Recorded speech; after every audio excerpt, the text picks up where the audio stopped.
بسم اللہ الرحمن الرحیم۔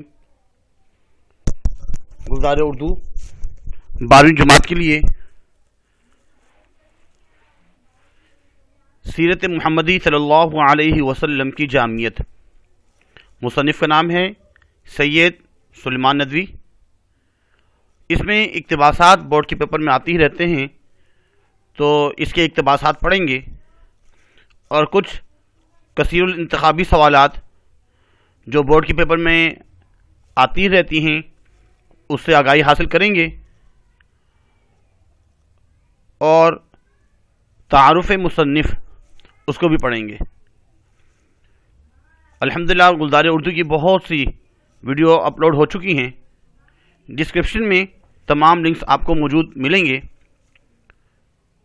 بھی ہیں، اس میں دیکھے جا سکتے ہیں۔ اور ایسے ہی پی ایچ ڈی کا کام بھی الحمدللہ کافی حد تک ہو چکا ہے، اور جس نے ابھی تک میرا چینل سبسکرائب نہیں کیا سبسکرائب کر لیجئے، سر نوید خالد۔ غور سے سنیے گا کیونکہ اس کے اقتباس اکثر آتے ہی رہتے ہیں۔ سیرت محمدی صلی اللہ علیہ وسلم کی جامعیت یہ خطبات مدراس سے ماخوذ ہے۔ خطبات مدراس اصل میں اکتوبر نومبر کے مہینے میں 1925 میں مدراس کے جتنے بھی انگریزی اسکول ہیں اس کے طالب علموں اور عام مسلمانوں کے لیے ایک لولی ہال جو کہ مدراس میں ہیں، اس میں ہفتے وار درس ہوا تھا۔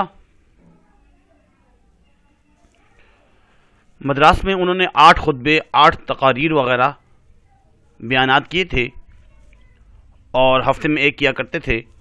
2 مہینے کے لیے یہ مدراس گئے ہوئے تھے، تو 8 خطبوں میں سے 5واں خطبہ وہ سیرت محمدی صلی اللہ علیہ وسلم کی جامعیت سے متعلق ہے۔ ویسے تو 8 خطبے جو ہے وہ تو سیرت محمدی سے ہیں، لیکن 5واں خطبہ جو انہوں نے تقریر کی تھی، اسپیچ کی تھی، وہ ہمارے نصاب میں شامل ہے۔ شبلی نعمانی وہ سیرت نبی جو کتاب لکھ رہے تھے،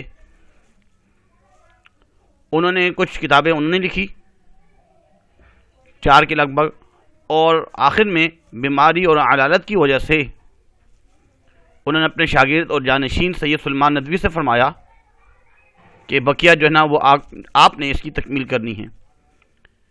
سید سلیمان ندوی یہ بعد میں پاکستان میں آئے اور جامعہ اسلامیہ کراچی میں گرو مندر مدار قائد کے پاس وہاں پہ یہ مدفون ہیں۔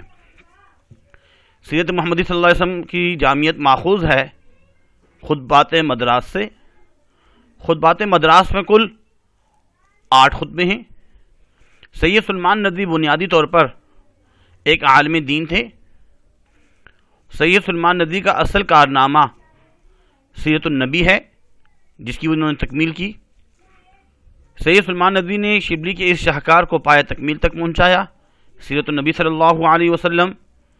سید سلیمان ندوی یہاں مدفون ہیں، اسلامیہ کالج کراچی۔ سید سلیمان ندوی ان کے شاگرد ہیں شبلی نعمانی۔ ندوۃ العلماء یہاں واقع ہے لکھنؤ میں۔ کتاب سیرت النبی صلی اللہ علیہ وسلم کی کتنی جلدوں پر مشتمل ہے؟ 6 جلدوں پر مشتمل ہے۔ سبق سیرت محمدی صلی اللہ علیہ وسلم کی جامعیت ان کی تحریر ہے، سید سلیمان ندوی کے اور علامہ شبلی نعمانی کے حقیقی جانشین سید سلیمان ندوی۔ اس کے بعد یہ جو ہے ان کی جلدیں ہیں سیرت محمدی صلی اللہ علیہ وسلم کی جامعیت، اور یہ علامہ سید سلیمان ندوی 1884 میں پیدا ہوئے اور 1953 میں ان کا انتقال ہوا۔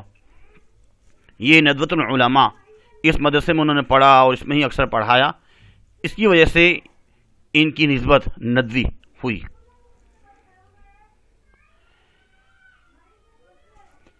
سیرت محمدی صلی اللہ علیہ وسلم کی جامعیت کوئی بھی اگر اقتباس آتا ہے تو حوالہ پیش نظر اقتباس سیرت محمدی صلی اللہ علیہ وسلم کی جامعیت سے لیا گیا ہے، جو سید سلیمان ندوی کی کتاب خطبات مدراس سے ماخوذ ہے۔ یہ اصل میں مدراس ہے۔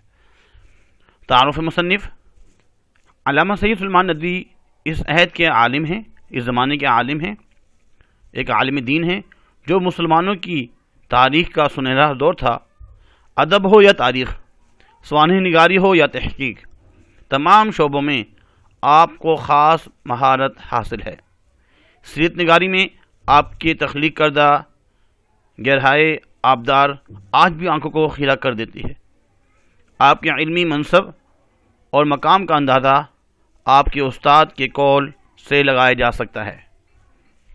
انہوں نے فرمایا کہ ہم نے سیرت ندوۃ العلم میں ایک جو شاگرد پایا ہے سید سلمان ندوی، یہی بہت بڑا ہمارا کارنامہ ہے۔ تعارف سبق، اس سبق میں جس موضوع کو بنیاد بنا کر پیش کیا گیا وہ یہ ہے کہ بنی نوع انسان کی ہدایت اور اخروی کامیابی کے لیے اللہ تعالیٰ نے ایک انسان کامل بھیجا جو مسلمانوں کے آخری پیغمبر حضرت محمد صلی اللہ علیہ وسلم ہیں۔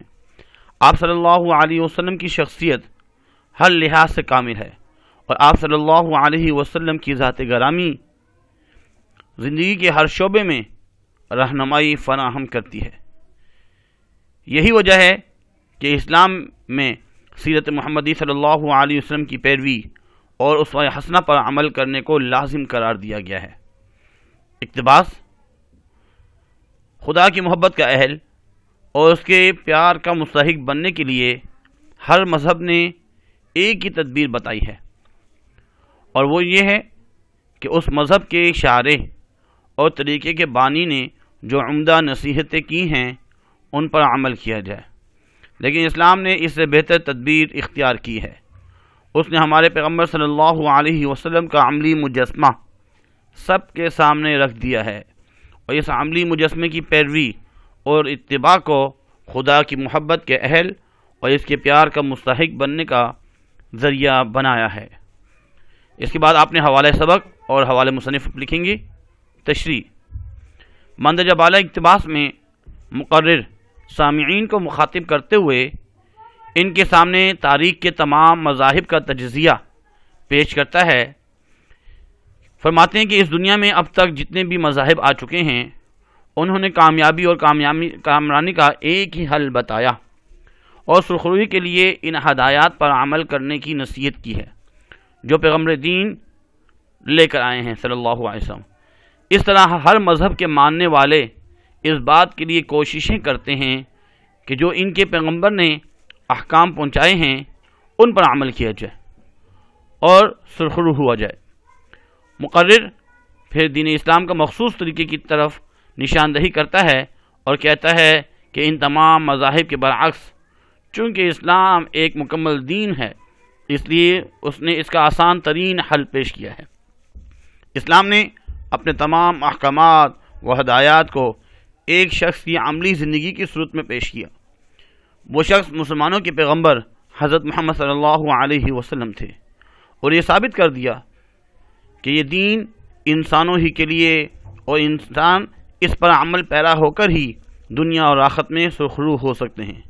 پھر اسلام نے تمام مسلمانوں پر یہ فرض کر دیا کہ رضائے الہی اور خالق حقیقی کی خوشنودی کے لیے یہ ضروری ہے کہ پیغمبر اسلام صلی اللہ علیہ وسلم کی سیرت پر عمل کیا جائے جو اسلام کا عملی نمونہ ہے۔ اس کے بعد اقتباس نمبر 2: چنانچہ اسلام میں دو چیزیں ہیں، کتاب اور سنت۔ کتاب سے مقصود خدا کے احکام ہیں جو قرآن مجید کے ذریعے ہم تک پہنچے ہیں، اور سنت جس کے لغوی معنی راستے کے ہیں، وہ راستہ ہے جس پر پیغمبر اسلام صلی اللہ علیہ وسلم خدا کے احکام پر عمل کرتے ہوئے گزرے، یعنی آپ صلی اللہ علیہ وسلم کا عملی نمونہ جس کی تصویر احادیث میں بصورت الفاظ ہے۔ تشریح: اس سے پہلے وہی حوالہ سبق اور حوالہ مصنف لکھیں گے جو شروع میں بتایا گیا۔ تشریح: پیش نظر اقتباس میں مقرر سامعین کے سامنے اسلام کا بنیادی ڈھانچہ پیش کر رہا ہے تاکہ ان کے ذہنوں میں اس دین الہی کی صحیح خدوخال واضح ہو جائیں۔ وہ کہتا ہے کہ مذہب اسلام کا سرچشمہ دو بنیادوں سے مل کر بنتا ہے، اور اس دین کو ماننے والے انہی دو سرچشموں کے تحت عمل کرتے ہیں، اور اس کے علاوہ وہ ہدایت حاصل کرنے کے ذرائع بھی یہی دو بنیادیں ہیں۔ پھر وہ پہلے سرچشمے کی نشاندہی کرتے ہوئے کہتا ہے کہ جس کے ذریعے اللہ تعالیٰ کے احکامات ہم تک پہنچتے ہیں اور اس کتاب کے ذریعے بندے کا اپنے خدا سے تعلق جڑا رہتا ہے، اس ہمیشہ رہنے والی کتاب میں ہر قوم اور ہر عہد کے لیے ہدایت موجود ہیں جس پر مسلمانوں کے لیے عمل کرنا لازم ہے۔ اسی طرح اسلام کا دوسرا سرچشمہ ہدایت سنت نبوی صلی اللہ علیہ وسلم ہے، یعنی وہ عملی راستہ جو قرآن مجید کے ذریعے لوگوں تک پہنچایا گیا۔ تمام احکامات الہی کا عملی نمونہ ہمیں رسول اللہ صلی اللہ علیہ وسلم کی سنت میں ملے گا، جو عہد رسالت کے اشخاص نے اپنی امت کے لیے محفوظ کر لی۔ اس طرح ان دونوں باتوں پر عمل کرنے سے ہی ہم اسلام کے صحیح پیروکار بن سکتے ہیں اور یہی نجات کا واحد ذریعہ ہے۔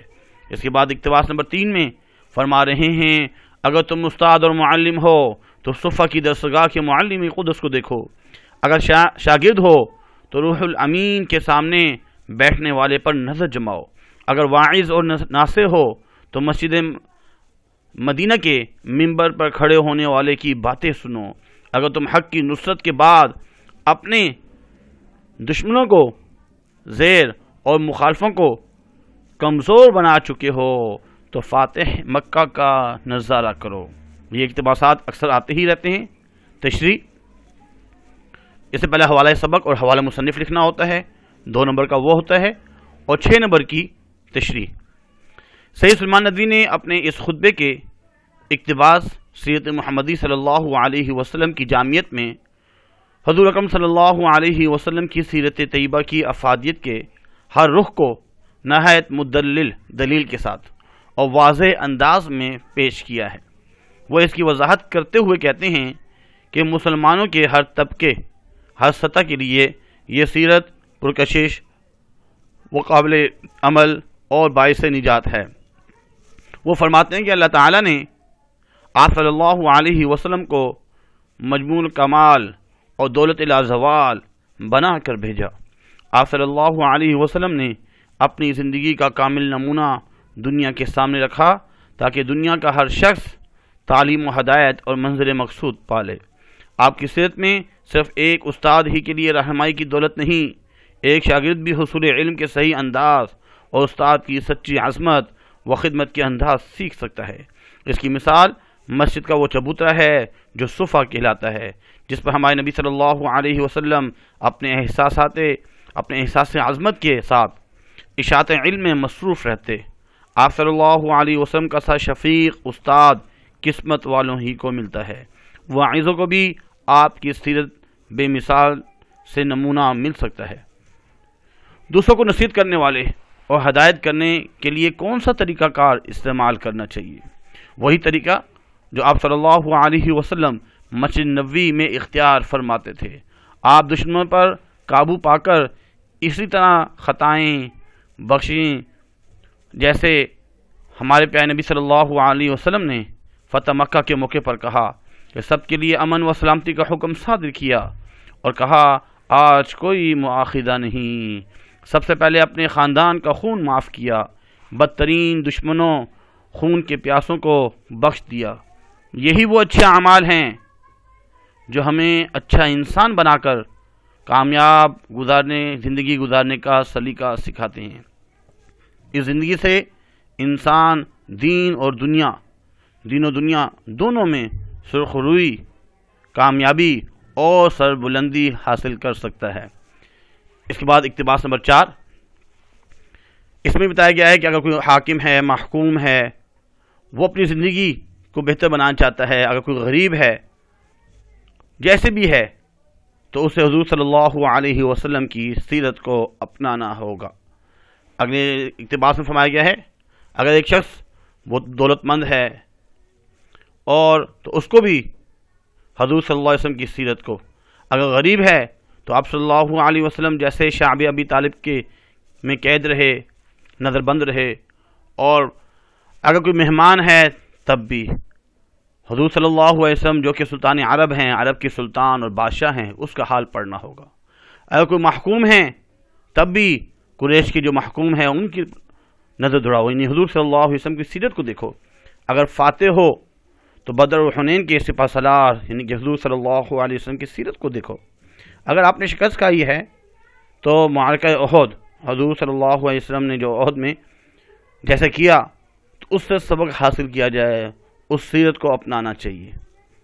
امید کرتے ہیں کہ آج کا لیکچر آپ کو سمجھ میں آیا ہوگا بہت ہی اچھے انداز میں، اور کوشش کریں کہ آگے جو ہے دوسروں کو لازمی شیئر کریں اپنے دوست احباب کو، تاکہ وہ بھی اس سے مستفید ہو سکیں، ان کو بھی فائدہ ہو۔ آج کے لیے اتنا ہی کافی ہے، اپنا خیال رکھیے گا اور آپ سے دعاؤں کی درخواست۔ اللہ حافظ، وما علینا الا البلاغ المبین، جزاکم اللہ خیر فاحسن الجزاء۔